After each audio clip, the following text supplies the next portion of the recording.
Puerto Rico vive días de lucha, esperanza y solidaridad. Desde el pasado 1 de junio de 2026, el agricultor y vendedor ambulante Pedro Pellito Santiago emprendió una histórica caminata alrededor de Puerto Rico para defender el derecho al trabajo de cientos de agricultores y vendedores ambulantes que diariamente sostienen a sus familias con esfuerzo y dignidad. La marcha comenzó en Calley, su pueblo natal, y desde entonces ha recorrido carreteras, comunidades y municipios de toda la isla llevando un mensaje claro: defender el sustento de quienes viven de la agricultura y del comercio ambulante. Esta movilización surge como respuesta a las notificaciones de desalojo y remoción emitidas contra vendedores ambulantes y pequeños agricultores ubicados en distintas carreteras del país. Según los manifestantes, muchas de estas familias enfrentan la posibilidad de perder los espacios donde han trabajado durante años, poniendo en riesgo el sustento de sus hogares. Pellito y quienes lo acompañan sostienen que estos trabajadores no son un problema, sino parte importante de la economía local, la cultura puertorriqueña y la seguridad alimentaria de nuestro pueblo. Durante los primeros días de la caminata, Pellito recorrió pueblos del sur, oeste y norte de Puerto Rico. La marcha ha pasado por comunidades y municipios como Cabo Rojo, Moca, San Sebastián, Lares, Atillo y otras localidades donde cientos de ciudadanos han salido a expresar su apoyo. En cada parada, agricultores, comerciantes, líderes comunitarios y residentes se han unido para compartir sus experiencias y respaldar esta causa. Lo que comenzó como la iniciativa de un agricultor se ha convertido en un movimiento ciudadano. A lo largo del recorrido, miles de puertorriqueños han seguido la caminata a través de las redes sociales, mientras cientos de personas se han unido físicamente a diferentes tramos del trayecto. Conductores, camioneros, comerciantes y familias enteras han mostrado su respaldo tocando bocinas, saludando a los caminantes y participando en las actividades organizadas durante el recorrido. El mensaje de solidaridad ha llegado a todos los rincones de Puerto Rico. La marcha busca abrir un diálogo con las autoridades y encontrar soluciones justas para los agricultores y vendedores ambulantes afectados. También busca que los alcaldes, legisladores y funcionarios públicos escuchen el reclamo de estas familias trabajadoras y promuevan alternativas que les permitan continuar operando de forma segura y legal. Para Pellito y sus seguidores, la lucha no es solamente por un espacio de venta, es una defensa del derecho al trabajo, de la agricultura local y de la dignidad de quienes viven de su esfuerzo diario. La caminata continúa avanzando y cada día suma nuevas voces a esta causa. Este domingo 14 de junio, la marcha llegará a la Kennedy, donde se espera la participación de ciudadanos de distintas partes de la isla. Se invita a todas las personas que deseen apoyar esta causa a unirse al recorrido, acompañar a los caminantes y ser parte de este movimiento en defensa de los agricultores y vendedores ambulantes de Puerto Rico. Porque cuando un pueblo camina unido, su voz se escucha más fuerte. Pedro Pellito Santiago y su pueblo continúan adelante, paso a paso, por la dignidad, el trabajo y el futuro de Puerto Rico. Ahí ustedes han escuchado una caminata que se está realizando en Puerto Rico para llegar hasta las autoridades en defensa de los trabajadores, los vendedores de productos agrícolas, después de que esos agricultores hicieran su esfuerzo de trabajar la tierra, tener un lugar donde vender su producto y sencillamente lo han desalojado. Pero el pueblo puertorriqueño ha decidido levantar su voz en defensa de los agricultores y los vendedores. Así es que un pueblo unido jamás será vencido. Y eso nos lo dice cada día, en cada momento que nosotros estamos mirando las luchas que vienen realizando los pueblos en toda parte del mundo, están logrando sus reivindicaciones cuando se lanzan juntos en unidad para lograr un objetivo. Así que nosotros hoy estamos aquí de nuevo con nuestro programa Conversando con América Latina y el Caribe y estamos solidarizándonos con el pueblo puertorriqueño. También nos seguimos solidarizando con la causa justa que es la libertad de Maduro y Cilia Flores, el presidente constitucional de Venezuela, que se encuentra secuestrado en Estados Unidos.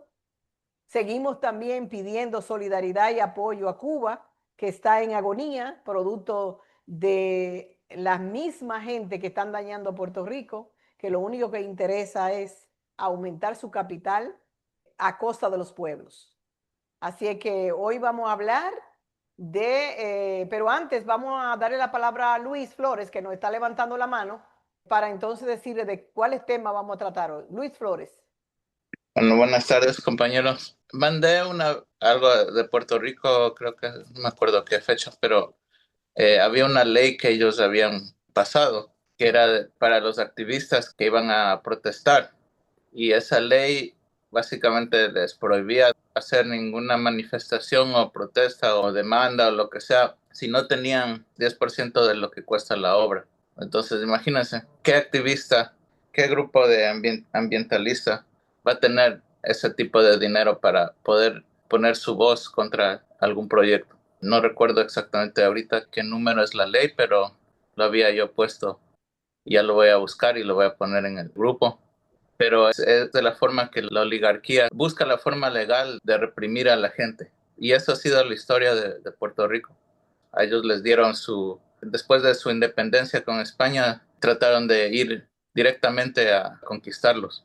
Y hubo varios grupos de revolucionarios que lo que hicieron es los bombardearon, y cuando ellos tuvieron que bajar de la montaña donde los bombardearon, los agarraron y los pusieron en una plaza pública y los aniquilaron a fusil. Entonces, eso es una historia corta de Puerto Rico. Y ahora están lidiando con que quieren quitarles hasta los derechos a los vendedores ambulantes de vender, que es no solamente una forma de ellos para sobrevivir, sino ya es cultural. Quieren cambiar la cultura, como hicieron en las escuelas, como les quisieron poner maestros de Estados Unidos a los niños para hacerles olvidar de su historia. Bueno, eso es todo. Gracias. Gracias, Luis. Seguíamos entonces haciendo la introducción del programa. Muy buenas noches a todos ustedes. Como siempre, estamos aquí los sábados activos, buscando información, solidarizándonos con los pueblos, porque es muy importante tener una voz. Eso es lo que estamos tratando de hacer con Puerto Rico. El tema de hoy vamos a trabajar lo que está pasando en Perú con las elecciones, donde quieren a fuerza quitarle las elecciones al señor Sánchez. Kei Fujimori está trabajando duramente con su grupo para lograr eso. Vamos a ver si algunos de los compañeros de Perú están por aquí, nos pueden decir cómo anda la cosa rapidito. También vamos a hablar de las elecciones en Colombia, porque el 21 son las elecciones en Colombia y debemos seguir trabajando ese tema. Hay una lucha fuerte en Bolivia, donde se pide la renuncia del presidente por haber engañado a la población y no darle al pueblo lo que el pueblo con tanto sacrificio ha logrado y que le ha quitado todos los derechos y demás, y el pueblo está en la calle. También en Ecuador se habla de la posibilidad de que el presidente de Ecuador, que ha estado también cometiendo muchísimos errores con el pueblo, haciendo mucho daño en el pueblo, tenga también la oportunidad del pueblo ecuatoriano salir de él. Así que esas son más o menos, además de la noticia de los países que tenemos hoy. Pero también tenemos una gran agravía. Me ven, miren, estoy vestida de verde. Si ustedes saben qué eso significa, yo también estoy con el mundial, con México. Así es que, ¡viva México! ¡Viva el mundial en México! Así es que vamos más adelante a hablar un poquito también de todo eso. Vamos a ver. Viva México, viva México, abajo el mundial, ¡Viva México! Sí, entonces, abajo el mundial. abajo el mundial. Bueno, vamos entonces a abrir los micrófonos para que los compañeros de Perú nos ayuden a identificar lo que está pasando en estos momentos en Perú. Hay una compañera de Perú que, que se encuentra presente, ella vive aquí. Bueno, se llama Laura Foster, Guaira Foster. Ella no habla bien el español, pero podríamos darle la oportunidad, aunque sea que salude. Yo las presento. Compañera Laura Foster, buenas tardes. Buenas tardes, ¿cómo están? Bien, gracias, Guaira. Te presento a María Luisa Núñez, que es la directora de este programa, Sí, y eres bienvenida. Ya que no han entrado compañeros del Perú, ojalá que puedas darnos alguna, aunque sea un resumen. punto de vista. Oh, sí, claro. Bueno, acabo de ayudar en las elecciones de el equipo que se sumó para las elecciones recién y tenía la oportunidad de participar como personera. Fue como había muchas publicaciones por las redes sociales de jóvenes de todas edades, de personas que tenían orgullo y confianza que JP iba a ganar. Bueno, en resumen, porque siguen siendo unas dudas en las elecciones, estamos en camino para cambiar, para mejorar el sistema de votación. ¿Quién es el ganador? Sabemos las historias de la corrupción de los los Fujimoristas, Sí. y desafortunadamente por Washington hubo más Fujimoristas organizados en el sentido que no refleja bien, o sea, no refleja bien lo que quiere el país de Perú, que es como un presidente que no es fujimorista, no es corrupto, no es como ah, genocidio, que no practica genocidio de los grupos etnias que no les pertenecen a la clase élite y am, hay mucha esperanza todavía que se puede organizar las personas, entre las personas que pueden votar, incluso unos candidatos de la primera vuelta eh, de, de los hombres que se sumaron para ser candidatos también respaldaron a JP, a Roberto Sánchez y Briseida Curo. Y ahora mismo, compañera, ¿cuál es la situación? ¿Se sigue contando quién es el ganador? Porque aquí dicen que hay empate técnico entre los dos candidatos, entre el compañero y Kay. Pero, ¿qué exactamente está pasando? ¿Cuál es la idea que ustedes tienen? ¿Irá a ganar Sánchez o esta señora? No, definitivamente a Sánchez, o sea, es anti-Keiko. Sí, pero digo yo que los conteos, ¿cómo están? ¿Ustedes tienen alguna información sobre los conteos de voto en estos momentos?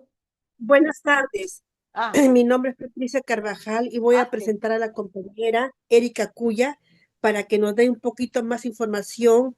La compañera Guaira y yo y muchas hemos estado el día 7 en las elecciones y totalmente de acuerdo con lo que se ha podido ver. Ajá. Está el consulado y la embajada y todo lo que ya concierne al partido de Keiko. Ellos todos han estado involucrados en en este fraude. Ahí, compañera Erika Cuya, ¿se puede presentar, por favor? ¿Qué tal? Buenas noches a todos, compañeros, compañeras. Bueno, yo ahora estoy en el centro de Lima, me estaba dirigiendo a la Plaza San Martín.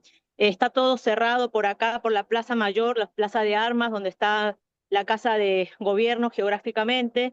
Han cerrado todo alrededor, hay muchos móviles de policías, bueno, están bloqueando algunos accesos principales al centro de Lima, ¿no? Según ellos, por considerarlos de resguardo histórico, pero bueno, sabemos que es por las protestas que se avecinan, que seguramente van a estar eh, activándose en alguno de estos días. Comentaban sobre el tema de la diferencia de votos. Hay una diferencia de votos entre nuestro candidato Roberto Sánchez y la opositor, esta mujer Keiko, que bueno, lamentablemente son más de 4.000 la diferencia de votos, por eso se va a impugnar igualmente en las actas, se va a recurrir a un proceso, así que lo va a terminar definiendo la Junta Nacional Electoral. O sea, esto va a ser un proceso que va a tardar más de un mes aproximadamente y se va a definir oficialmente ahí quién presidirá la presidencia en el Perú. Lamentablemente estamos en una situación, en un panorama muy caótico, permanente, diría yo, porque este caos no empieza ahora, sino con la gestión del fujimorismo de los años 90. O sea, estamos sumergidos en esta división. Lamentablemente, el Perú está muy polarizado, pero también entendemos que esta situación es por mecanismos que se activaron en relación a intervenir toda la Junta Nacional Electoral, a cambiar a menos de unas 3 semanas a realizarse la elección al jefe de la OMPE, la intervención del Poder Judicial. O sea, no es algo ajeno que esté pasando. O sea, el terreno se estaba preparando para este fraude. Lamentablemente está pasando, lo estamos viviendo, y solo queda luchar en instancias judiciales ahora, en este momento. Por eso, desde el equipo de JP, ellos se han manifestado, se han pronunciado que hay que ser cautos, esperar los resultados en el momento de poder terminar las gestiones jurídicas que se están realizando. Lamentablemente no tenemos recursos, no tenemos logística. Se ha apelado a la voluntad, a la solidaridad de la gente que está aportando a través de sus aportes solidarios para poder impugnar las actas que se requieren. Hay más de 1.700 actas para impugnar y también la tasa de justicia para pagar por cada acta es más de 1.200 soles. Entonces, hay una cuenta superior de más de 2 millones de soles que hay que aportar en la justicia para poder impugnar estos votos. Lamentablemente no es un panorama alentador, pero son todas las redes que fue tejiendo el fujimorismo. El fujimorismo tejió todo esto para llevarnos a esta situación extrema, pero va a haber una respuesta popular de la gente. Se entiende que el voto del sur, el voto campesino, es un voto que sí representa al Perú. Lo han ninguneado, lo han discriminado, lo han terruqueado, pero sí representa al Perú. Nosotros somos parte de ese voto y nosotros, por tanto, exigimos y queremos que se respete nuestro voto popular y por tal consideramos que Roberto Sánchez es nuestro presidente.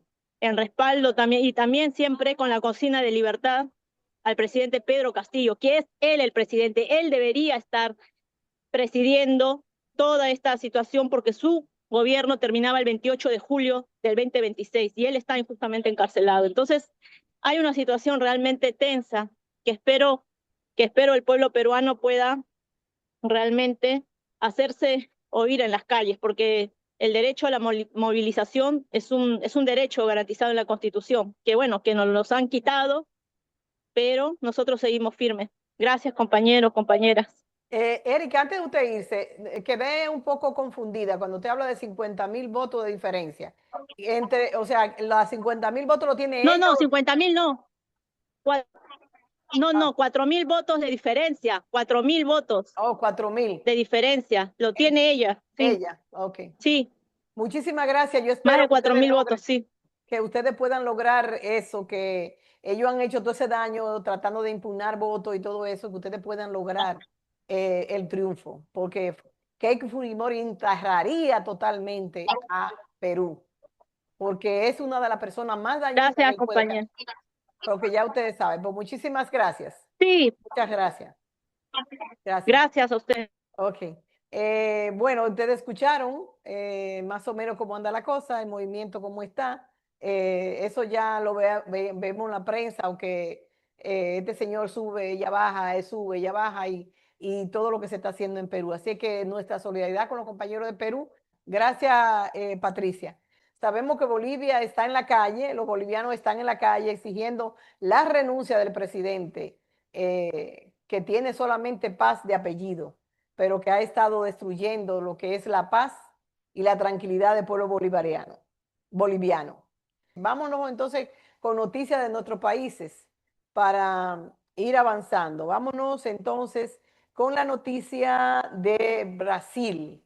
Los compañeros de Brasil, arranquen con sus noticias. Muy buenas noches, presentadora, compañera María Nunes, compañeros y compañeras que están con nosotros y oyentes del programa Información al Minuto. Nosotros, como ustedes todos saben, estamos en el año electoral. Tenemos elecciones este año, en octubre es la primera vuelta.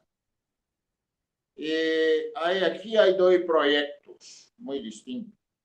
Un proyecto que está de acuerdo con las aspiraciones de nuestro pueblo y otro proyecto que es de derecha, fascista y coordenado hoy por hoy por una banda criminal aquí de Brasil. La banda criminal son los milicianos, y quiero dejar muy claro para los oyentes hablantes de español, que milicia en Brasil no tenía nada que ver con milicia en los países españoles. La pronuncia, la semántica es diferente. Bueno, entonces, el hijo del expresidente Bolsonaro, que se llama Flávio Bolsonaro, es senador de la República y también candidato a presidente. La disputa era muy apretada, por lo menos por lo que dicen las pesquisas hechas aquí. Pero ahora apareció un escándalo y ha sido un fraude hecha por un banco de un amigo de la familia Bolsonaro. Ese banco ha captado recursos financieros de muchos millares de brasileños y otras fuentes, y bueno, y ahora no tiene cómo pagar. Han desviado los recursos financieros para paraísos fiscales que están por ahí en otros países, incluso en Estados Unidos, segundo las últimas noticias. Y bueno, cuando apareció el fraude, y bueno, la derecha empezó a decir que los responsables eran nosotros, principalmente el Partido de los Trabajadores. Bueno, después se descubre con pruebas reales y han sido descubiertas por la Policía Federal de Brasil, porque han buscado audios, grabaciones, y todo está probado, y ahora con documentos también, documentos escritos. ¿Y cuál era la trampa? Ellos han arquitectado la edición de un filme, de una película, para describir la vida del Bolsonaro. ¿Qué pasó entonces? Hicieron que ese filme, esta película, costaría 160 millones de reales. Era toda una mentira. No costaría tal vez 40 millones. Y el recurso entonces, que el aporte de dinero, serviría tal vez para comprar votos después. Y lavagem de dinero. Y ahora hemos descubierto otra cosa muy peligrosa. En todos esos recursos que están en otros bancos y otros fondos de captación de recursos, apareció también dinero de una banda criminosa de aquí, de Brasil, que se llama PCC, que quiere decir Primeiro Comando de la Capital. Es un grupo muy peligroso, muy organizado, de bandidos brasileños. Entonces, esos familiares de Bolsonaro, la derecha brasileña estaba toda organizada, incluso con dinero de los bandidos, de las bandas criminales. Entonces, ahora, hoy por hoy, Flávio Bolsonaro ha perdido 6 puntos en las pesquisas. Nosotros estamos avanzando y hay ahora muchas intervenciones nuestras del Partido de los Trabajadores y otro partido de izquierda para incluso procesar ese corrupto bandido, hijo del Bolsonaro, y quizá encarcerarlo por esa corrupción y por estar involucrado con el crimen organizado aquí en Brasil. Esa es la principal noticia, compañera María Núñez, queridos compañeros y oyentes del programa Información al Desnudo. Muchísimas gracias. Gracias a usted, Diapinos, como siempre. Vamos ahora con la compañera Sabrina Mendoza de Venezuela para que ella nos diga algunos de los movimientos económicos que viene realizando el gobierno de Venezuela y cómo anda la cosa. Bueno, primero muchas gracias, saludos compañeros. Uno de los movimientos bastante importantes que ha pasado recientemente es la asistencia de Venezuela al Foro Económico Internacional de San Petersburgo, que básicamente es un evento de negocios y de economía más importante de Rusia, ¿no? Fue creado en 1997 y es celebrado anualmente. Y nada más para brevemente describirlo, reúne a jefes de Estado, líderes empresariales, académicos y medios de comunicación globales para debatir tendencias macroeconómicas, geopolíticas y mercados emergentes. Todo esto para nutrir la cooperación internacional, en especial en países del sur global y miembros del bloque BRICS. El gobierno venezolano ha asistido al Foro Económico Internacional de San Petersburgo de manera ininterrumpida desde el 2013, lo que suma 14 participaciones hasta la edición de este año. Y con respecto a su participación de este año, puesto a que la presidenta encargada, Delcy Rodríguez, se encontraba de viaje en la India, se envió una delegación en representación de Venezuela, liderada por Ricardo Menéndez, el vicepresidente sectorial de planificación y copresidente de la Comisión Intergubernamental de Alto Nivel Rusia-Venezuela. La delegación venezolana presentó propuestas y anuncios enfocados en la abertura de nuevos mercados y la cooperación industrial y comercial.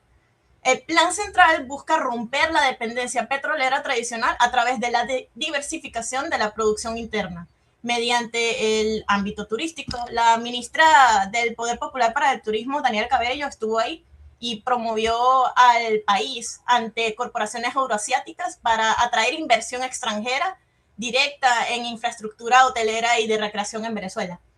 También se propuso crear mecanismos urgentes para reactivar vuelos directos a través de la aerolínea estatal Conviasa para facilitar el traslado masivo de turistas y empresarios desde Europa del Este y Asia.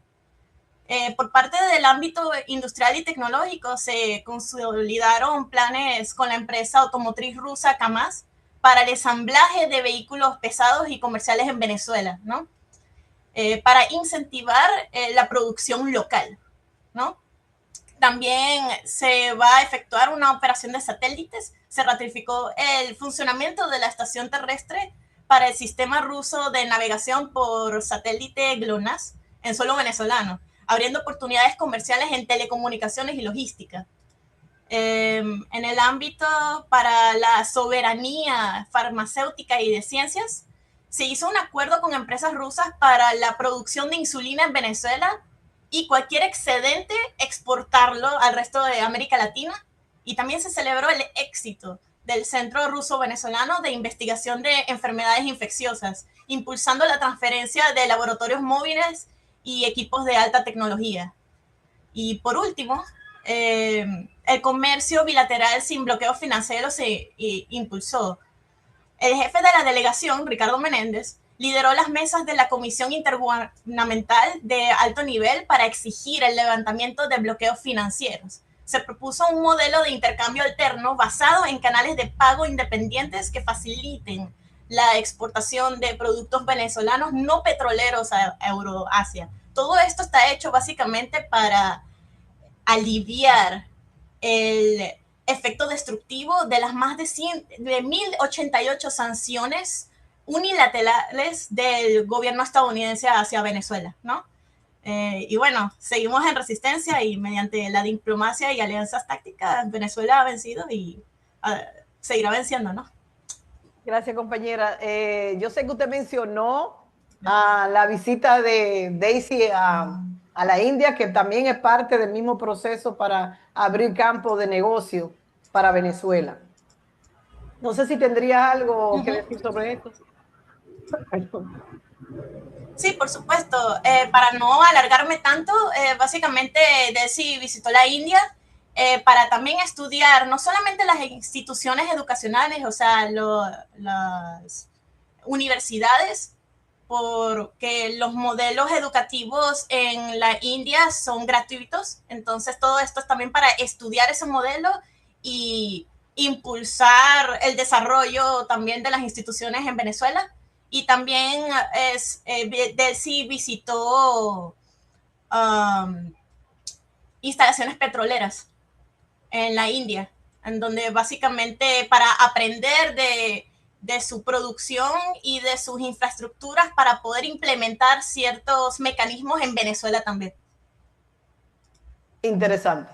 Seguimos entonces. Muchísimas gracias, compañera, por la información. Eso significa que el gobierno está trabajando, el equipo encargado sigue en activo, trabajando por el desarrollo de Venezuela. Ahora nos vamos a ir a Saúl, que está por aquí, para que Saúl nos diga cómo está Colombia y sus elecciones. Las elecciones de Colombia son, sí, el 21 de junio, o sea que prácticamente la próxima semana, el domingo de la próxima semana serán las nuevas elecciones, o sea, la segunda vuelta en Colombia. ¿Cómo anda los aires por allá, Saúl? ¿Creen ustedes que Iván Cepeda va a ser el ganador de las elecciones? ¿Cómo anda la cosa? Y muy buenas tardes, María Luisa. Un abrazo especial desde la institución educativa Policarpa Salabarrieta, aquí en el municipio de Samaniego, departamento de Nariño. Estamos en conjunto con varios colegas periodistas de varios municipios de Nariño, de San Juan de Pasto. Y el motivo de la presencia acá es porque estamos haciendo cubrimiento del Festival Cultural Ruby Santander de Erazo, donde entre otras cosas acabamos de transmitir minutos nada más en nuestros canales en YouTube de la Periferia Profunda y el Campamento del Catire, el Festival de Danza, donde hubo participación de los farallones de Colombia, de la Universidad Nacional de Tumbes del Perú, de un grupo folclórico procedente de Cuenca, Ecuador, y también de varias organizaciones dancísticas de acá de Samaniego y de otros municipios de Nariño. A ver, pasemos al tema principal de las elecciones aquí en Colombia. Quedan 8 días, pero permítame, les doy 2 noticias muy importantes. La primera noticia: Luis Guillermo Pérez es magistrado del Consejo Nacional Electoral y hasta hace poco candidato al Senado de la República por el Pacto Histórico, aunque no le tocó clasificar como senador. Ha interpuesto una solicitud ante el Consejo de Estado para la revocatoria de la nacionalidad colombiana del hoy candidato presidencial de la extrema derecha, Abelardo de la Espriella. ¿Por qué esa solicitud? El argumento principal es que Abelardo de la Espriella, aparte de tener la nacionalidad colombiana, tiene la nacionalidad italiana y, óigase bien, la nacionalidad de los Estados Unidos de América. ¿Eso qué implica? Implica que al tener la nacionalidad de los Estados Unidos de América, él hizo un juramento, y el juramento que él juró cumplir es por encima de todo príncipe, por encima de todo potentado, por encima de toda soberanía. Él debe defender a toda costa la integridad y la soberanía de los Estados Unidos de América. Imagínense que en caso de que llegue a quedar como presidente de la República de Colombia, ¿a quién le va a brindar esa lealtad? Se la va a brindar en primer lugar al presidente que tiene el cabello naranja, a Donald Trump. No se la va a brindar a ningún colombiano, a ninguno de los más de 50 millones de habitantes que tiene la República de Colombia. A ninguno.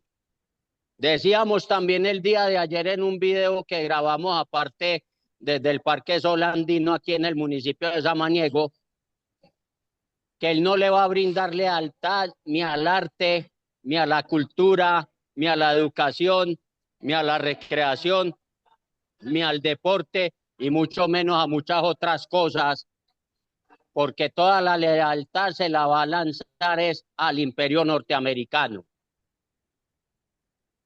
¿Cómo puede ser posible que un presidente de la República de Colombia tenga doble nacionalidad norteamericana?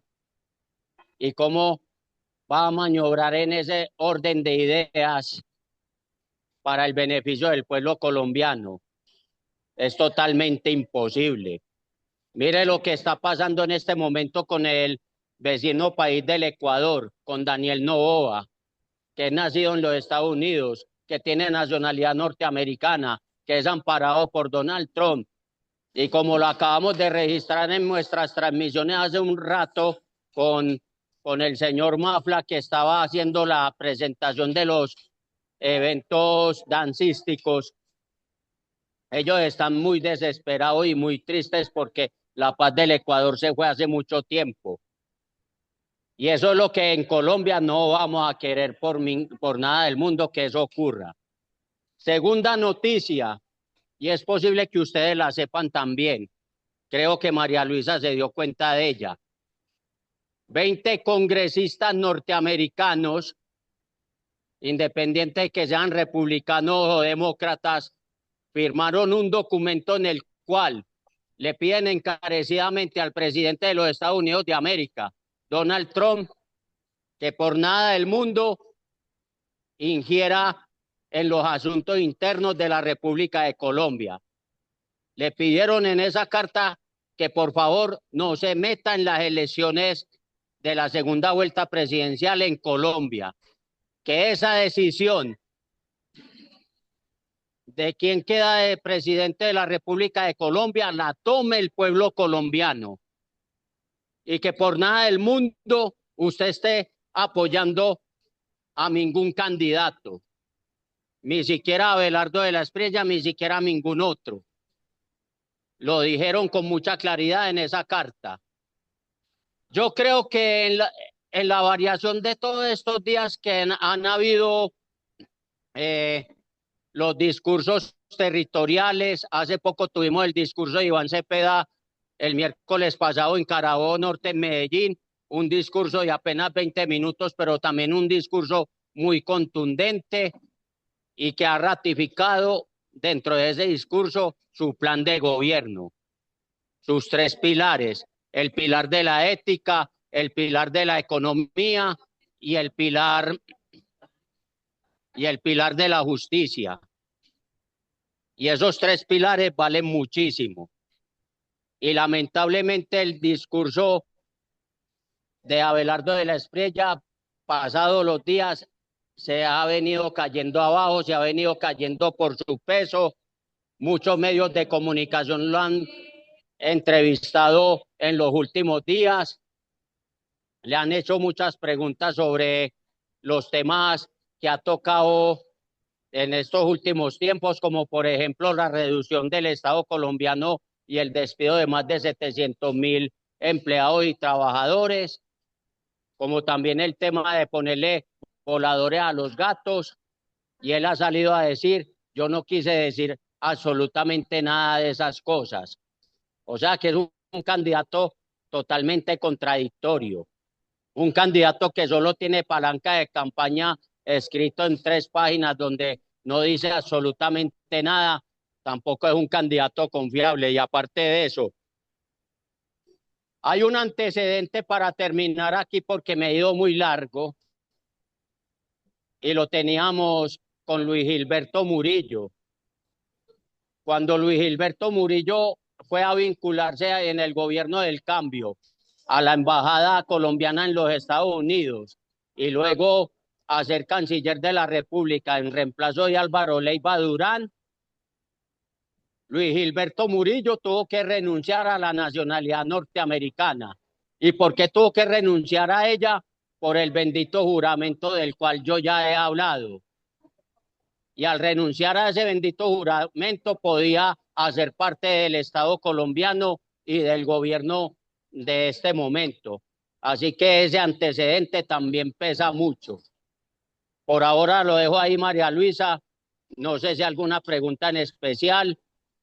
Le cuento que desde las primeras horas de la mañana hemos estado sin descanso haciendo difusión del evento cultural de Ruby Santander de Erazo, una precursora de la cultura en este municipio de Nariño, que falleció hace un año, que tanto su hijo como su esposo han seguido los lazos culturales, han seguido su legado y por ende este festival en su sexta versión está más vivo que nunca y mucho más fuerte. Por ahora lo dejamos ahí, gracias. Gracias, compañero. Hay una pregunta al compañero. Ustedes saben que era el tema principal, pero como no había llegado, hemos hecho otro tipo de manejo del programa. La compañera Sabrina está levantando la mano. Básicamente me gustaría saber, sé que tal vez no hay una respuesta exacta, pero con todas las pruebas que hay sobre De la Espriella, siendo ciudadano estadounidense y también lo que conlleva el ser ciudadano estadounidense, básicamente el juramento que tienes que hacer para servir a los Estados Unidos y los intereses de Estados Unidos, ¿verdad? Sobre tu nacionalidad anterior. ¿Por qué el gobierno colombiano no ha hecho nada para contrarrestar esto? Es mi pregunta. Okay. Vamos a coger 3 preguntas para que el compañero la conteste. La compañera Osman también está levantando la mano. Mi pregunta es si, según la Constitución de Colombia, es fuera de la ley por alguien que no es un ciudadano de Colombia a estar el presidente. Esta es mi pregunta. Ok. Son 2 preguntas. ¿Nadie más? No veo a nadie levantando la mano. Ok. Dele, compañero.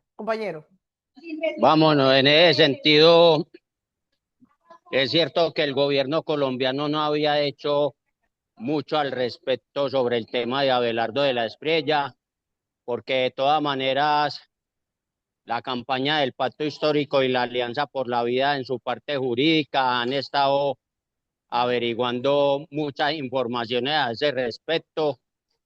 Y como le digo, esta solicitud al Consejo de Estado apenas llega precisamente terminando esta semana, ya que eso ha requerido un estudio juicioso y por lo tanto van a presentar esa solicitud de revocatoria de la nacionalidad colombiana a Abelardo de la Espriella.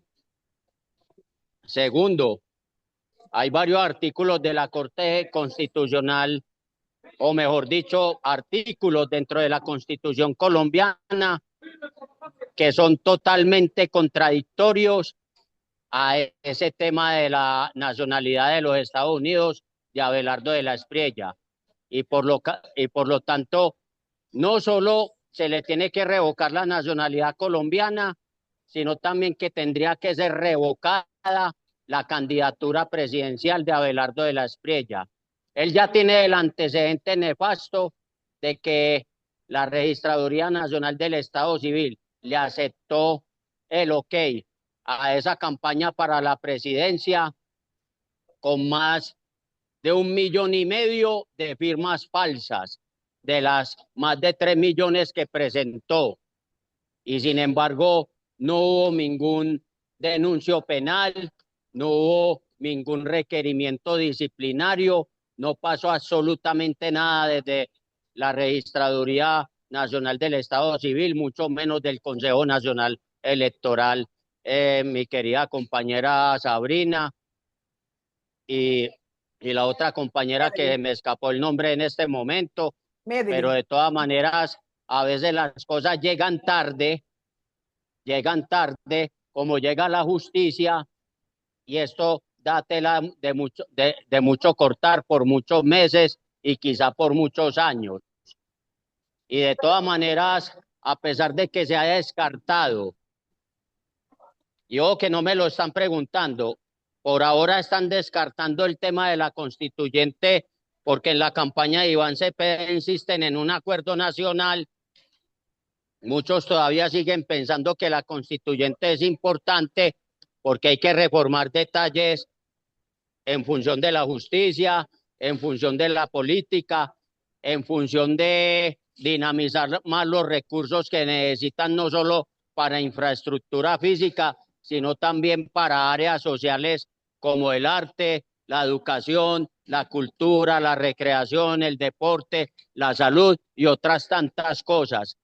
Sin embargo, esperemos a ver que terminado los escrutinios el próximo 21 de junio y que Dios lo quiera, gane nuestro candidato progresista, Iván Cepeda Castro, este tema de la constituyente se retome, ojalá dentro de 1 o dentro de 2 meses, porque eso a la hora de la verdad va a ser definitivo, no solamente para la mejora actual de la Constitución Política de Colombia de 1991, porque en palabras de José Albeiro Pulgarín, un constitucionalista muy reconocido de nuestra tierra antioqueña, dice que hay un 50% que es un articulado garantista de corte progresista y hay otro 50% que lamentablemente lo hicieron a la medida del desarrollo del neoliberalismo internacional, y es ahí donde hay que poner la piedra de foco para no solamente reformarla, sino también mejorarla. Yo dejo por ahí hasta ahora, gracias. Saúl, un escenario. De someterse el procedimiento, solo quedan una semana.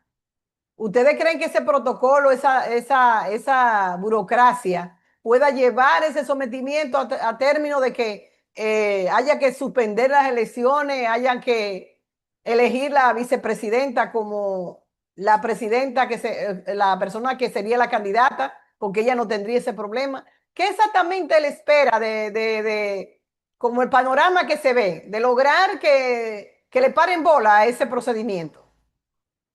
En ese sentido, María Luisa, hay mucha incertidumbre. Y son 8 días muy complejos, son 8 días muy duros, son 8 días donde la ansiedad va a superar todos los límites. Esa es una elección que por sus características tiene uno de 2 componentes. O todo el pueblo colombiano escoge el camino de la vida, y que eso representa la candidatura progresista de Iván Cepeda Castro y su fórmula vicepresidencial Aida Quilpué, o este boomerang del neoliberalismo salvaje, esa cultura del traquetismo, de las mafias, toda esta cultura de la muerte que el pueblo colombiano pretende salir de ella y buscar en definitiva la paz, pero que con Abelardo de la Estrella cada vez vamos a ver esa posibilidad de la paz muy lejos, y que su fórmula vicepresidencial, José Manuel Restrepo, alguna vez fue parte del gobierno de hace 4 años atrás, antes de llegar Gustavo Petro, con Iván Duque, y tanto como ministro de Hacienda. Y en otra función que en este momento se me escapa, fue un desastre en el manejo de las finanzas del erario colombiano. Así que con esa candidatura de la extrema derecha no hay forma para confiar absolutamente nada. Luis tiene una Así la pregunta. bendita señora del hotel Mi Casa, a ver, Una a ver, lo pregunta. escucho. Luis tiene una pregunta. Hay una inquietud fundamental que previa a la pregunta. Es que yo veo algo común entre los dos procesos electorales, entre de Perú y de Colombia actualmente, y que no distan de la situación de lo que sucedió en Ecuador y en Bolivia. Es decir, hay una clara injerencia de los Estados Unidos en todos estos procesos electorales. Y de las últimas dos elecciones que hemos hablado hoy, Perú y Colombia, yo veo que realmente nos hemos conformado o nos hemos adaptado a creer que las elecciones dentro de la democracia burguesa nos van a resolver los problemas. Y ya estamos viendo que no. Ya tenemos la prueba de Bolivia, ya tenemos la prueba del Ecuador. Es decir, mi pregunta es, ¿cómo está organizado y esto para los dos países que hemos hablado, para Perú y Colombia? ¿Cómo está organizado el pueblo en el caso de que finalmente pierda las elecciones el progresismo? ¿No? ¿Y qué hacer incluso si gana las elecciones del progresismo? Porque también hemos podido detectar que los pueblos como que se adormecen en una esperanza pacífica cuando gana el progresismo. Y lamentablemente también el progresismo ha dado una prueba de debilidad increíble frente a la injerencia imperialista. Entonces, ¿qué camino nos queda? ¿Será que tenemos que esperar el próximo periodo electoral para llegar con la misma esperanza? Entonces, ¿qué es lo que estamos haciendo? ¿Qué es lo que nos queda? Gane o pierda el progresismo en estas elecciones, tanto en el Perú como en Colombia. Vamos a contestarle primero lo de Colombia. Si gana el progresismo, hay que hacer exactamente lo mismo que se hizo durante estos 4 años, de defender en las calles el primer gobierno del cambio y eventualmente este segundo mandato popular, porque ya no hablemos del segundo gobierno del cambio, sino un segundo gobierno donde se debe consolidar las reformas sociales. Eso por un lado. En caso de perder, independiente de que Iván Cepeda volvería al Senado y Adia Quilcue sería representante a la Cámara por el estatuto de la oposición, el pueblo colombiano va a salir a las calles a movilizarse porque el pueblo poco a poco entiende que el fraude electoral está al acecho, que el fraude electoral puede darse también en esta ocasión, en esta segunda vuelta, tal como pasó en las elecciones del año 2018, donde ganó Iván Duque Márquez y que como dice el actual presidente de la República, Gustavo Petro, se perdieron más de 600.000 votos. Esos son los dos caminos. Y esperemos que con alguno de esos dos caminos no derivemos a una guerra civil. ¿Y por qué lo digo que no derivemos a una guerra civil? Porque lamentablemente desde las dos campañas políticas, todos los días un dire y un direte, yo te doy, tú me das, yo te vuelvo a dar, tú me vuelves a dar y así sucesivamente. Y no ha sido del todo una campaña hecha en paz. A pesar de que a Iván Cepeda le gusta la seriedad y el profesionalismo, pero Abelardo de la Espriella no se ha dado para eso. Ha hecho con todas las artimañas y todas las suciedades había y por haber, tanto en presencial como por las redes sociales. Y esperemos que el pueblo colombiano entienda civilizadamente que nos estamos jugando dentro de 8 días unas decisiones muy importantes para el país. Y no sé, Luis, si te enteraste que hay 20 congresistas norteamericanos que ya lo dijeron públicamente y bajo un escrito que por favor al señor presidente Donald Trump que no se meta en las decisiones políticas de las elecciones dentro de 8 días en Colombia, que eso es potestad del pueblo colombiano y no es a la voluntad propia de este señor.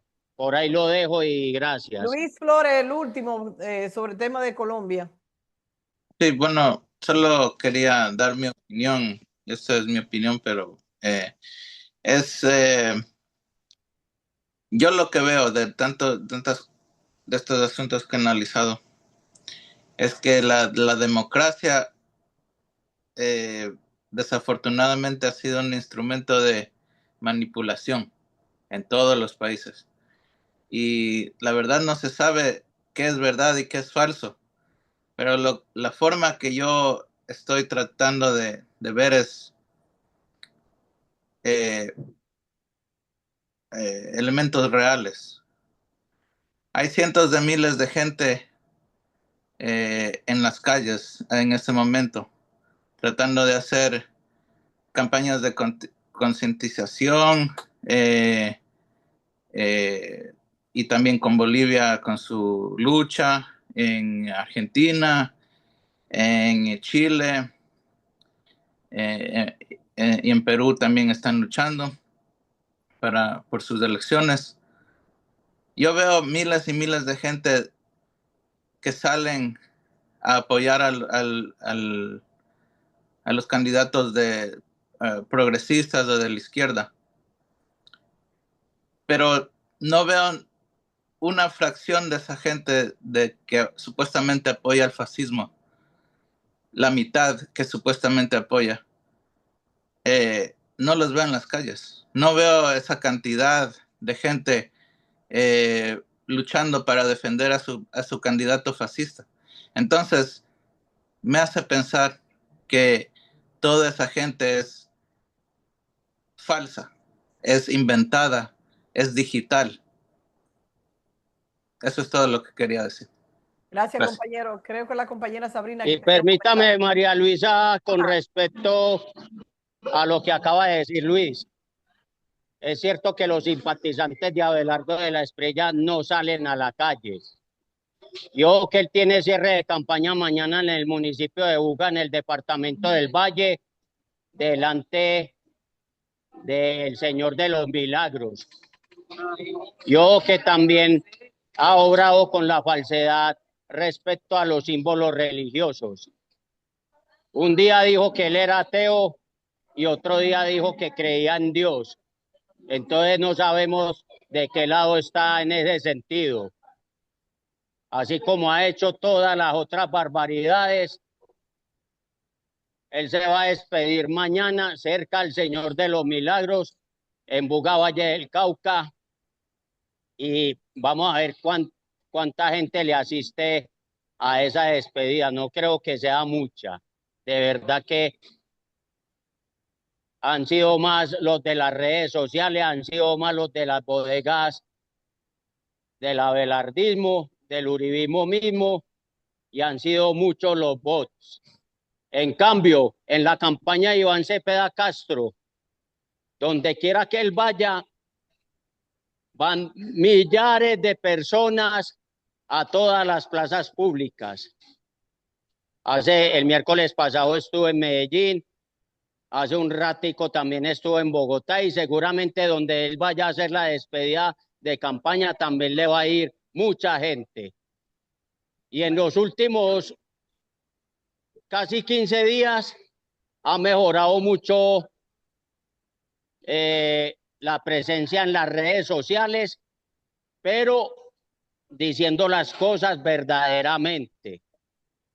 Porque también seamos claros de que con inteligencia artificial le intentaron sacar unos videos donde le dijo que los santanderianos eran unos paracos de no sé qué, y que también dijo que a los costeños que muy desagradecidos, que muy mamaburra, que una cosa y que la otra, y resulta que él salió a aclarar inmediatamente que eso no era cierto, porque esos dos videos fueron montajes con inteligencia artificial, y también se han servido desde la campaña de Abelardo de la Espriella a crear confusión en la gente, a poner las mentiras para confundir. Y eso es totalmente cierto lo que dice Luis Flores en ese sentido, en ese orden de idea. Y permítame 30 segundos para el tema del Perú. En este momento, la distancia de votación entre Roberto Sánchez y Keiko Fujimori, si ya no contaron definitivamente el 100% de lo escrutado, parece que la diferencia es de apenas 1000 votos. Pero hay un inconveniente allá en Perú. El inconveniente es que van a esperar mínimo 2 semanas más para dar el veredicto final de quién es el ganador de esas elecciones de segunda vuelta por parte de la Organización Nacional de Procesos Electorales, y la posesión del nuevo presidente no está tan lejos en las fechas. Yo lo dejo ahí y les agradezco. Tenemos 2 compañeros más y rapidito porque necesitamos otros temas, compañeros. Tenemos a Sabrina y luego a Ivia Pino. Claro, esto nada más es una observación que no necesariamente es sobre Colombia específicamente, pero me gustaría reiterar que creo que los países latinoamericanos deben sumarse y basados en sus propias condiciones materiales y contexto histórico, político y social, hacer una ley similar a la que respaldó la presidenta Claudia Sheinbaum a finales de mayo de este año, la cual permite anular elecciones si se comprueba injerencia extranjera en el proceso electoral. Creo que esto sería un paso acertado en la dirección correcta para nosotros resistir, ¿saben? Eso era todo. Gracias, compañera. Muy buen comentario. Ivia Pino, y nos vamos entonces para Ecuador. Yo quería hacer una pregunta y después un pequeño comentario.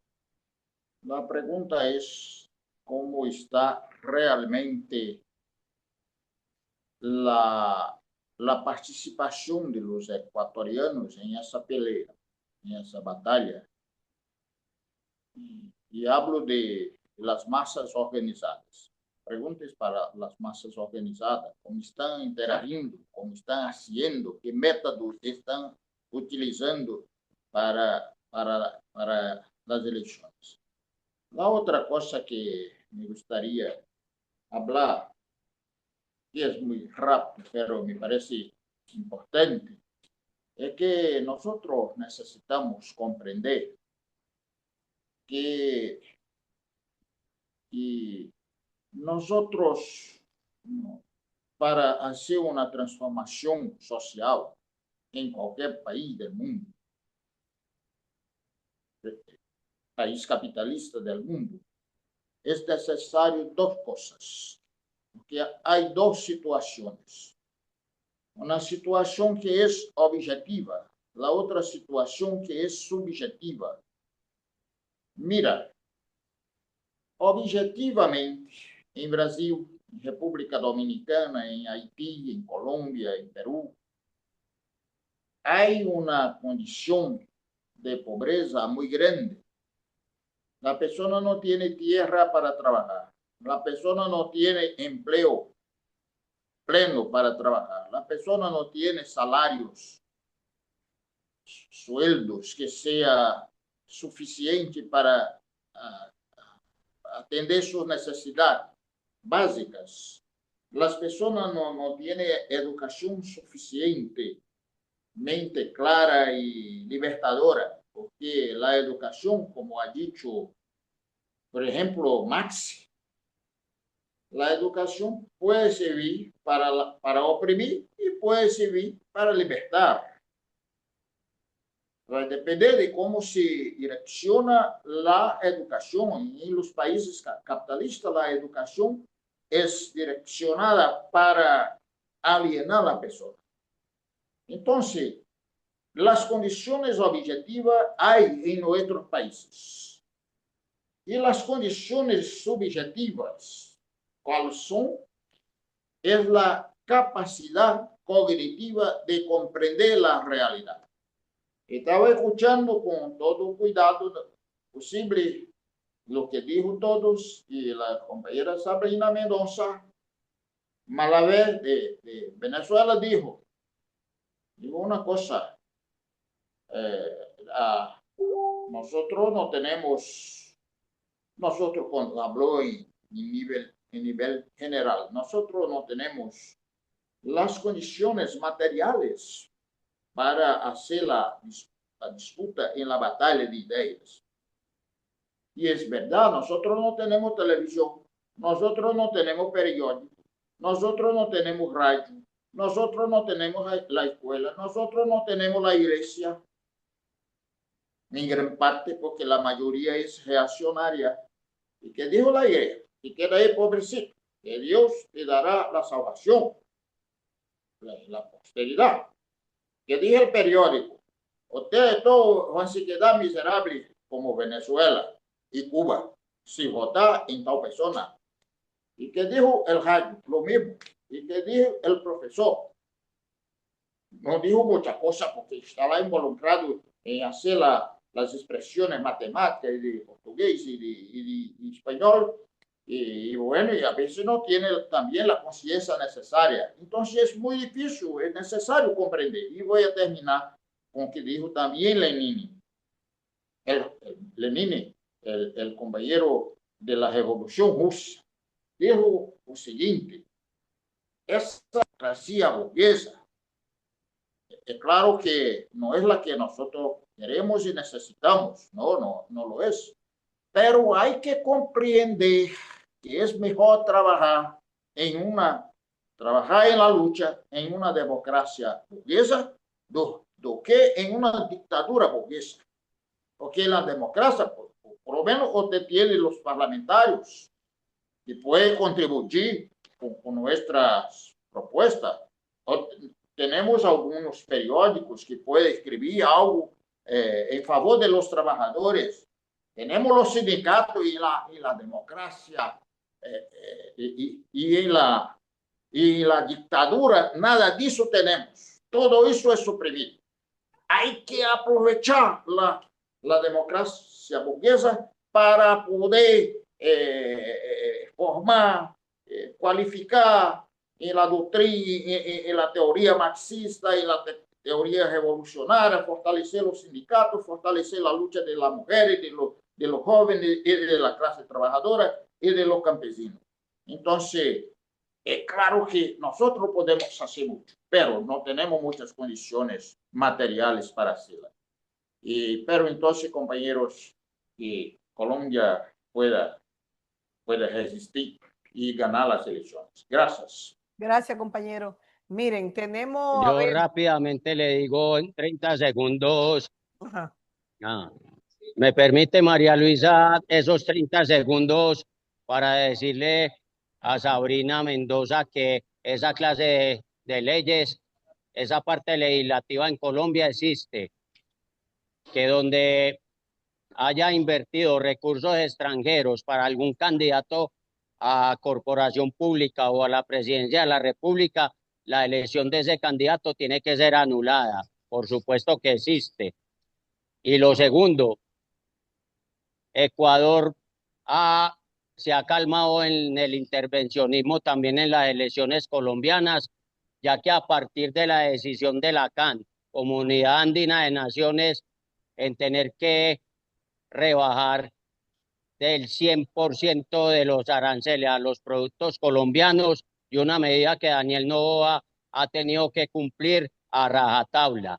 y de esa misma manera el gobierno de Gustavo Petro ha también rebajado definitivamente el tema de los aranceles, y afortunadamente el gobierno ecuatoriano no ha estado ingiriendo, pero de todas maneras el gobierno colombiano está atento a cualquier situación de estas. Y por último, el tema educativo es fundamental, y es fundamental de aquí en adelante que el pueblo colombiano en este caso se eduque también en cuanto a las leyes constitucionales, análisis de la constitución política muestra, al análisis de las leyes, de los decretos, de las resoluciones, porque eso es lo que ha hecho falta en términos generales al pueblo colombiano.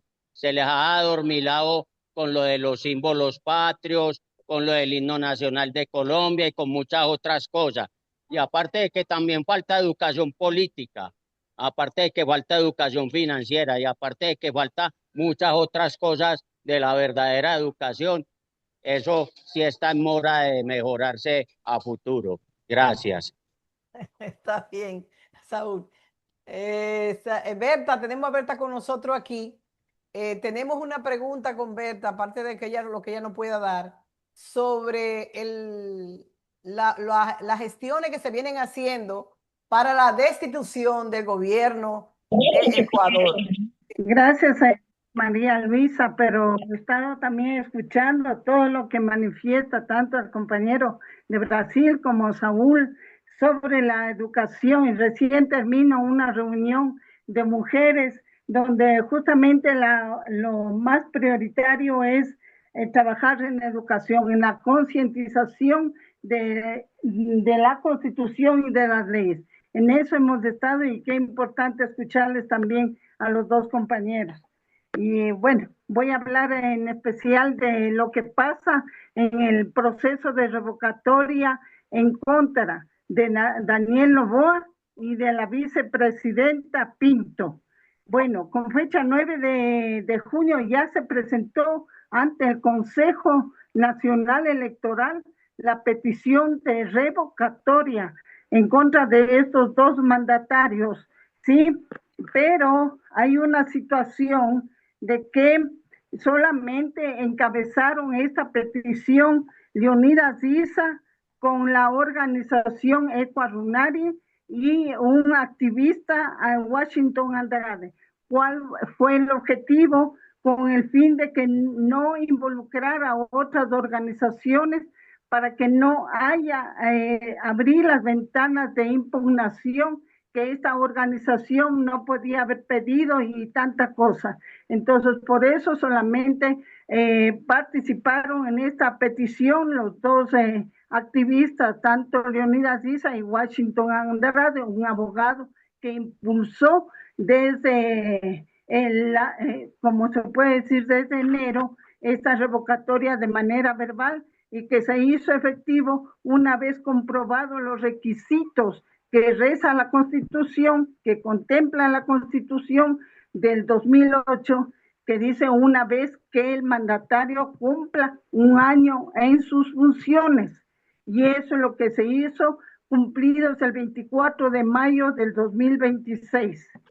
Entonces, pero hasta cierto punto tenemos 180, en el momento que el Consejo Nacional Electoral entregue las hojas para las firmas, recolección de firmas, tenemos 180 días para obtener, o sea, el apoyo, que hay mayoría que están de acuerdo con esa revocatoria, ¿sí? Ya, pero hay una situación que recién se cambió la dirección del Consejo Nacional Electoral. Salió esta señora Diana Tamaín, que era la presidenta del Consejo Nacional Electoral, la que defendía a capa y espada al gobierno de Daniel Noboa y que fue la causante de la situación, de la, ¿cómo se puede decir?, de la pérdida de Luisa González en el proceso electoral que se dio últimamente, ¿ya? Y que hoy se está demostrando que verdaderamente sí ganó las elecciones la ERC con Luisa González. Se está demostrando una conversación con ese personaje de Guayaquil, Nebot, que fue algunos años alcalde de Guayaquil, con el nuevo presidente del Consejo Nacional Electoral, que tiene ¿cómo se puede decir? Inclinaciones con este Daniel Noboa. O sea, no es mucha de confianza que vaya. Ellos tienen, una vez presentado ese pedido de entrega de las hojas para la revocatoria, tienen 7 días, del 9 hasta el 16 o 15, tienen 7 días para responder con ese pedido. Hasta hoy estamos en espera de esa situación. Pero ¿cuáles fueron justamente la situación para haberse dado este pedido de revocatoria? El incumplimiento del plan de trabajo presentado por este sujeto Daniel Noboa, que de manera ilegal está ocupando ese cargo de presidente. El incumplimiento del plan de trabajo, ¿ya? Crisis de seguridad, situación económica social, vulneración de derechos, ¿ya? En lo que tiene que ver, o sea, la situación económica social, los hospitales desmantelados, no hay médicos, no hay medicinas, y como se dice, un pueblo con salud es un pueblo productivo, y eso es lo que no hay justamente aquí en el Ecuador. Esperemos que en el transcurso de estos días tengamos como digo, para la recolección de firmas, una vez que entreguen esos formularios, ya, y tenemos, o sea, que llegar al 15% del padrón electoral, que viene a dar más de 2 millones de firmas, ¿sí? En base de eso, yo sí creo y estoy más que segura que el pueblo se va a pronunciar por esa situación. Pero una vez que en esta semana que estamos entre el 15, 16, 17, entreguen esas hojas. Caso contrario, el pueblo va a levantarse para exigir el cumplimiento de ese pedido que está dentro de la Constitución y dentro también de la ley de la democracia, que estamos, o sea, cumpliendo con esos requisitos. Eso, mi querida María Luisa.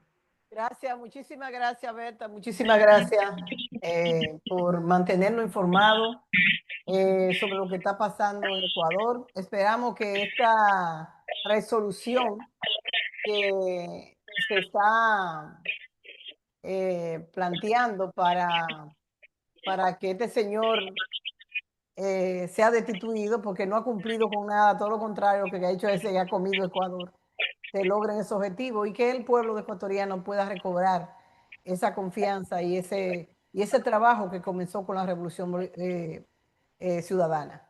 Ahora, nosotros yo le voy a plantear algo. Los compañeros de México no están aquí, pero me gustaría que cada uno de nosotros cogiera 2 minutos, porque tenemos la noticia de Irán con Estados Unidos y tenemos la noticia de Rusia también con Ucrania. Pero me gustaría que ustedes cogieran 2 minutos para que nos digan algo sobre el Mundial, para que aclaren algo que ustedes hayan visto de la celebración del Mundial, su rechazo a él, lo positivo, lo negativo. Cada uno, vayan pensando lo que ustedes han escuchado en cada país. ¿Qué es lo que ustedes han escuchado? Y cómo México está saliendo muy fortalecido a su interno, a su desarrollo político, donde la presidenta de México está siendo catalogada como uno de los mejores presidentes del mundo y una de las políticas más centradas del mundo. Eso es de lo que hemos estado escuchando. Vamos a decir algunas cosas, 3 minutos cada uno, pueden comenzar el que quiera, qué vieron del mundial, cómo lo están mirando, qué está pasando, lo que ustedes crean. En cada uno de los países, lo que ustedes han vivido. Vamos a abrir los micrófonos, 3 minutos, por favor, para que podamos hablar todos. Arrancamos con el primero, que yo veo que Diapino está en la primera línea. Vamos a darle a Diapino los primeros 3 minutos sobre el mundial. Bueno, Sí. María, sinceramente,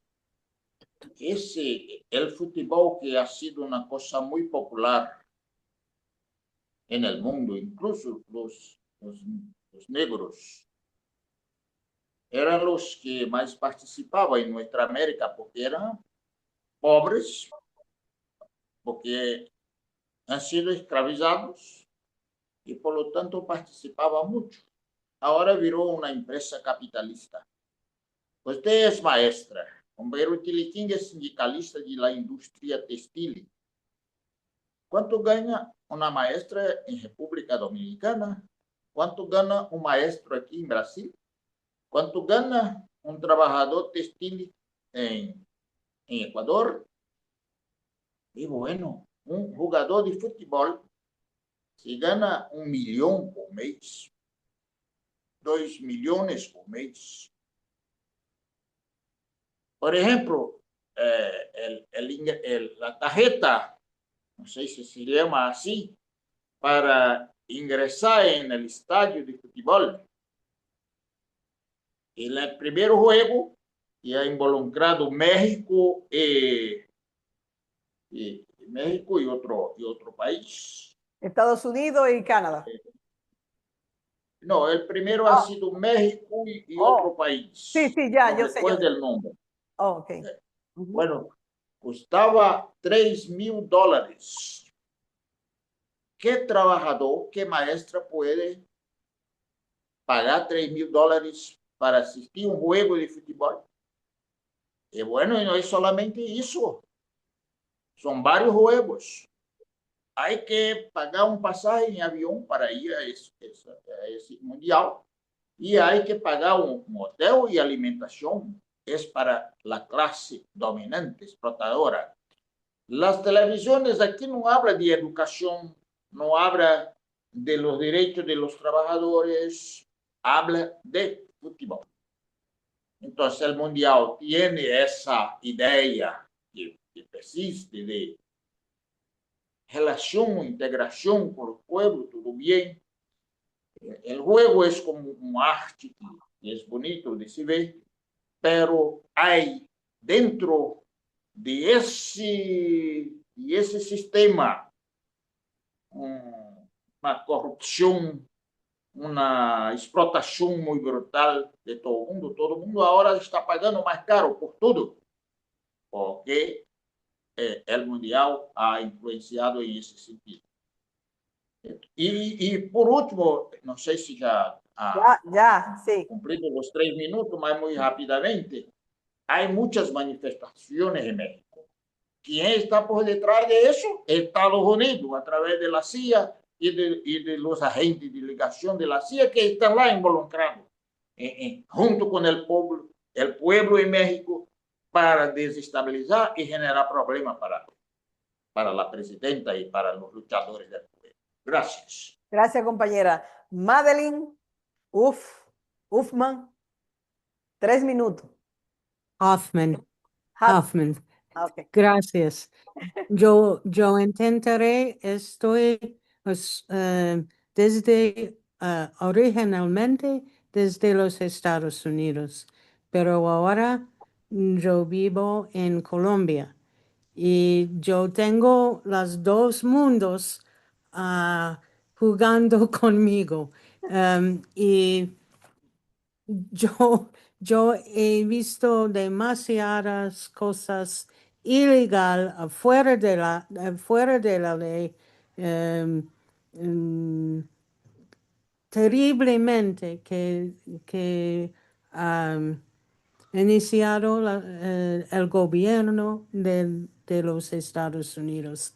Y yo he escrito algo para distribuir sobre la cosa que las cosas que ocurrían en cada país de América Latina. Y yo creo que está muy importante para nosotros. Tenemos una voz, una cosa, la solidaridad, la unidad auténtica, no solamente en lo que nosotros dicen, pero a una organización o algo, porque América Latina necesita, yo creo, necesito estar en defensa contra el fascismo de los Estados Unidos. Y yo también estoy una miembro del Partido Verde en los Estados Unidos y en Colombia también. Y este es un vehículo para unificar nuestras voces. Y estoy muy, yo tengo muchos agradecimientos por Saúl Ignacio en Colombia, por su trabajo y por sus palabras. Y si yo podría ayudar en cualquier manera, me dice. Yo voy a escribir mi correo electrónico porque cada día hay una otra vergüenza para mí desde la Casa Blanca en los Estados Unidos. Esta es muy difícil a este punto.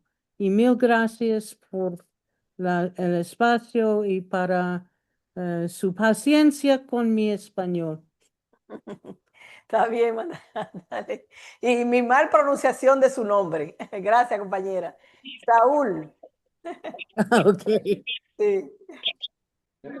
Bueno, María Luisa, como comentarista deportivo, tengo que decir que hay tres cosas.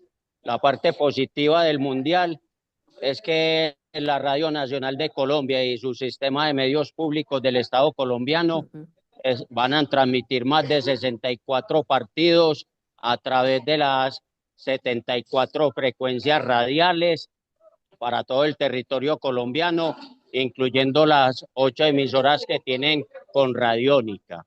Eso es lo positivo. Lo negativo, póngame en atención. Desde el escándalo de la FIFA Gate, por allá en el año 2015-2016, la FIFA ha caído en el fondo de lo más bajo.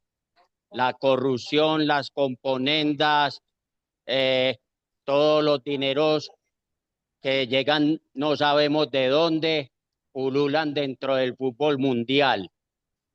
Y si no, preguntemos por qué cayeron en la trampa tantos directivos de las federaciones, tanto en Centro como en Sudamérica. Una segunda parte de eso negativo.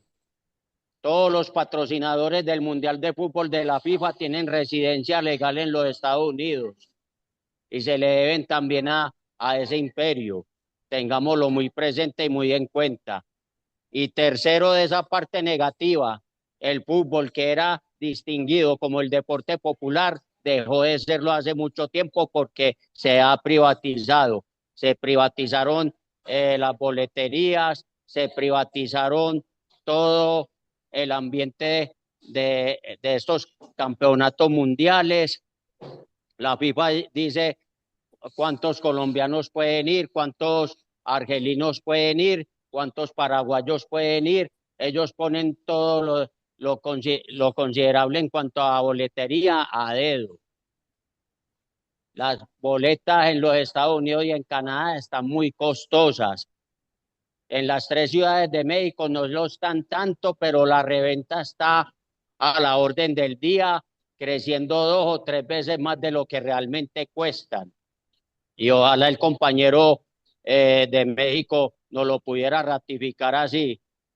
Y tercero, no, y lo más feo, nosotros no podemos tapar la realidad miel sol con las manos. ¿Cómo así que allá en la ciudad de Monterrey, para no mostrar los barrios pobres, ponemos unas cortinas con pinturas verdes y de muchos colores para mostrar imagen de futbolistas pateando una pelota? No escondamos tampoco la realidad así. Pero de todas maneras, ojalá la pelota no se siga manchando como alguna vez lo expresó Diego Armando Maradona. Esperemos que sea un mundial tranquilo, que sea un mundial en paz, que no raqueteen mucho los equipos de fútbol que están concentrados en los Estados Unidos, porque eso es cuestión de todos los días. Mire lo que pasó con el árbitro de Somalia. Tenía la visa legal, tenía el beneplácito de la FIFA y los Estados Unidos no lo dejaron de entrar y lo devolvieron. Frustraron a ese hombre de participar como árbitro central, como el mejor árbitro de África dentro de esa arena mundial. Y esperemos que el fútbol vuelva a sus esencias, vuelva a sus orígenes, que esto de la monetización y del capitalismo salvaje no lo termine comiéndolo del todo. Y hasta aquí los dejo, yo me retiro porque ya tengo que llegar al Parque Sol Andino al evento musical de la canción popular latinoamericana, y eso lo vamos a transmitir también. Muchas gracias. Gracias, compañero. Cuídese. Sabrina. Bueno, por otra parte, no quiero hacer aguafiestas, pero en México, específicamente en Monterrey, que está administrado por el PRI, se han visto que están poniendo lonas y muros de concreto para cubrir zonas urbanas, que son, o sea, de los sectores más, o sea, de clase media y también clase baja, ¿no? En ese sector.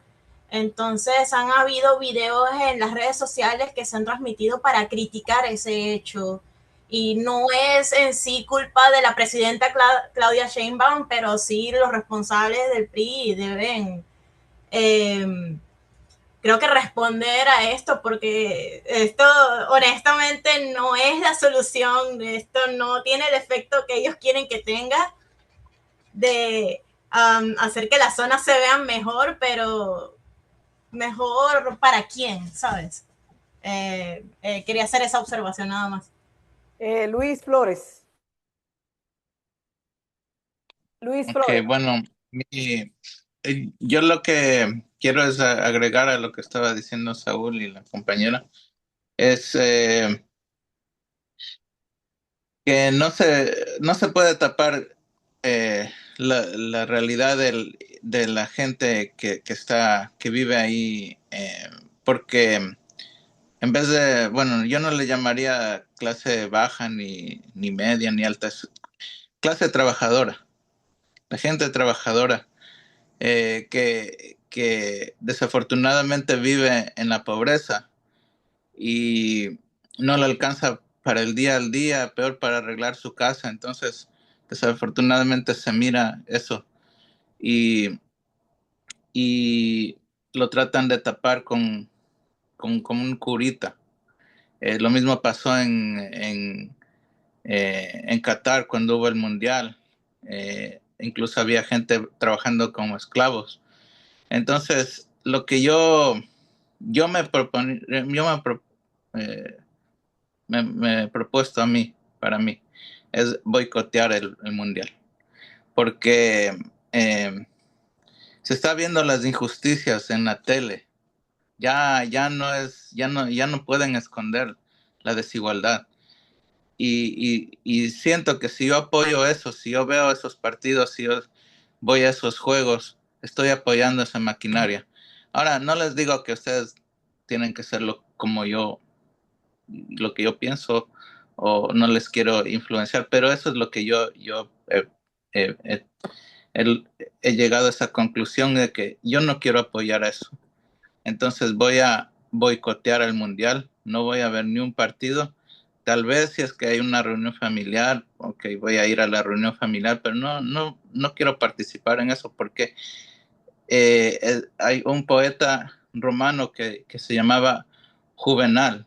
Dice que escribió que les dan a la gente pan y circo. Y esto es exactamente eso. Gracias, compañero. Gracias.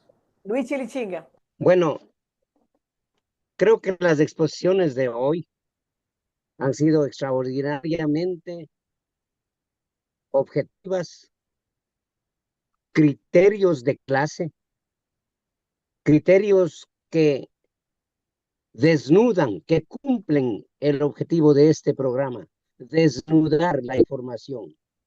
Sí, desnudan la información, desnudan la realidad. Y aunque nos pueda simpatizar tanto el gobierno de cualquier país, incluyendo de México, y aunque compañeros que son parte de este programa también simpatizan con este evento, pero creo que es importante que nosotros, de la manera fraterna, pero clara y sincera, tengamos que plantear lo que nosotros creemos que es la realidad. El deporte tiene una primera desviación. Primero fue creado en alguno de los imperios, no recuerdo dónde, creo que fue Grecia, en donde habían grandes problemas de gobernabilidad y el gobierno para distraer a la gente de la lucha, creó y montó espectáculos deportivos. Ese solo hecho ya destruye el verdadero fin del deporte, porque yo lo que sé, desde que fui niño, me enseñaron en la escuela de que el deporte es salud. El deporte es por todos los lados, una cuestión positiva.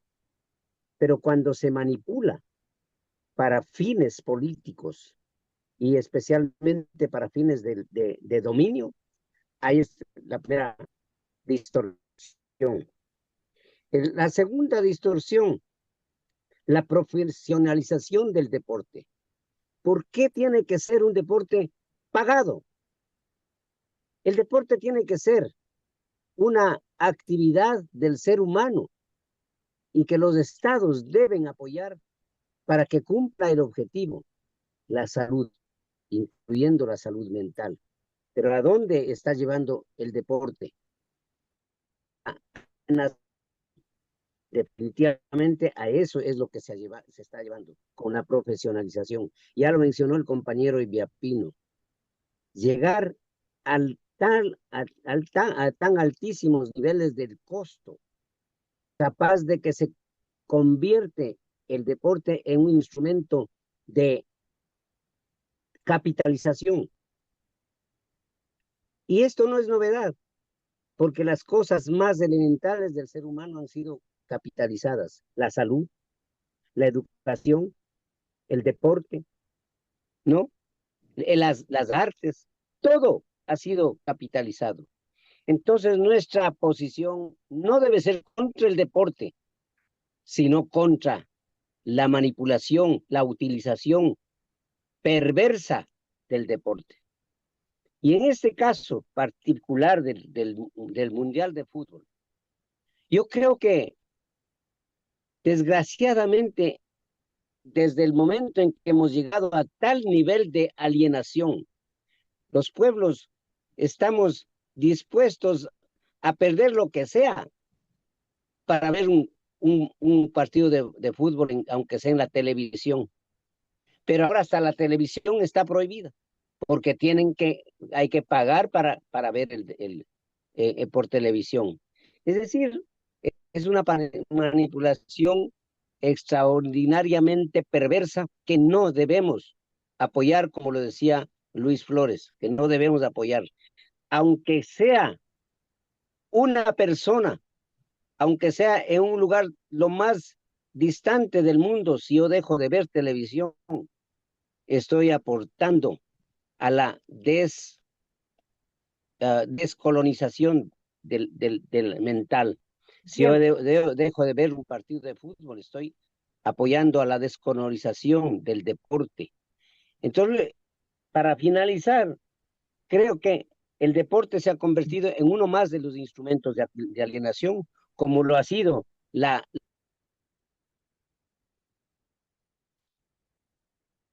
Se le fue el sonido al compañero. Vamos entonces a escuchar a la compañera Berta, la opinión de ella, porque al compañero se le fue el sonido.